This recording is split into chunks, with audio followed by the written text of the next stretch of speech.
The pranav or om is repeated to recall to ourselves our real nature. It is to remind us what we essentially are. We think we are this body, this mind or this prana. The Om reminds us what we really are. Om is eternal, unfathomable peace, light of lights, knowledge, Satchidananda, true, knowledge, bliss, Nitya Suddha, ever pure, and Nitya Buddha, eternal abode. That is what we really are. But the indescribable illusion of the Lord, called Maya, has made us forget our real nature. We therefore say that we have pain, when the body has pain. When the mind has no peace, we think that we are depressed. It is due to wrong identification with the body and the mind. Therefore, in order to enable us to realize the true nature of the self and to be established in the soul consciousness, there are different yogas. The ultimate purpose of all yogas, of all spiritual struggles, is the realization of the true soul consciousness, which is full of bliss. So, Om reminds us what is the ultimate experience to be gained. Experience of Om is the ultimate fruit of yoga, and to constantly keep us reminded of this goal, we always repeat Om, which gives us elation. Even though for ages you may be under illusion, at the touch of truth you will be filled with elation. That is the grandeur of the perception of truth. The secret of yoga is not merely renunciation of pleasures, but it is the attainment of supreme bliss, Mahabhogas. The man who does renunciation of sense pleasures for the sake of yoga is indeed a clever man. It is like throwing away a counterfeit coin for getting gold. He knows that he is throwing away nothing, and what he is going to attain is something unique. So, yoga is primarily an attempt to achieve the supreme bliss.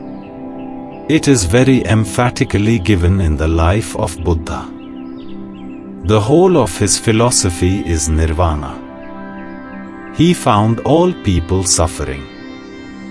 Therefore, in order to fulfill a need, he strove. Even so, long ago the ancients went through the human life itself and found that all life is full of defects, full of pains, and this started an agitation in their mind. They inquired, is there any way of getting over these imperfections and limitations? And is there any way of going beyond these sorrows and tribulations? They found that ultimately the body is subjected to 6 kinds of variations. It has birth, growth, then change, disease, decay, and ultimately death. When human life is bound by birth and death, in between these 2 terminals, there is this suspension of life. So in this uncertain life of man, what little pleasure he can get from objects is obstructed by disease, change and decay. Is there any method of getting rid of this imperfect earthly life? The ancients were very practical people. Even now the true Hindu is a very practical man.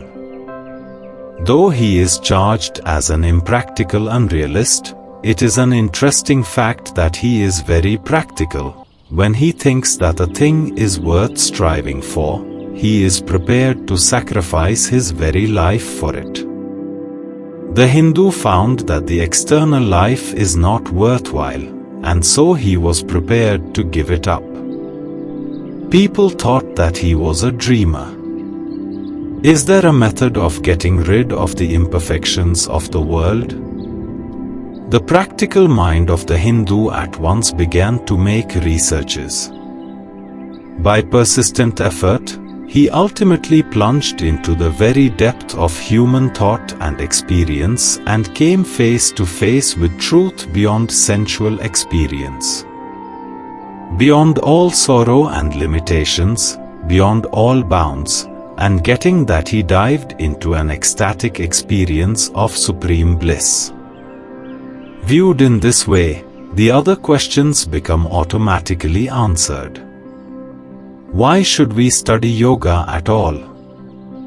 Who will not like to be completely free from all imperfections and vexing bondages of this material existence? Who will not want to enjoy supreme bliss and ecstasy? If anyone does not want it, he is a fool. He is a blind fool who wastes away his life. He is a man to be pitied. He sets his eyes like an owl and says, "I do not want light." When there is a method to go beyond sorrow, rejecting it is not a sign of wisdom.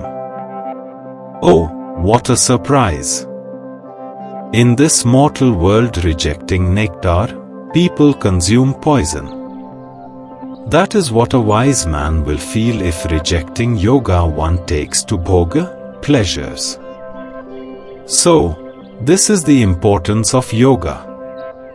It takes one beyond sorrow and bestows upon him perennial bliss, the experience of soul consciousness whose nature is bliss. Even a little bit of knowledge of yoga bestows upon us great inner strength because man finds his center. So, it is the great way of life, path which fulfills the main purpose of human existence. As such, everyone must be interested in yoga, because all people want to get rid of sorrow and want to get peace and bliss.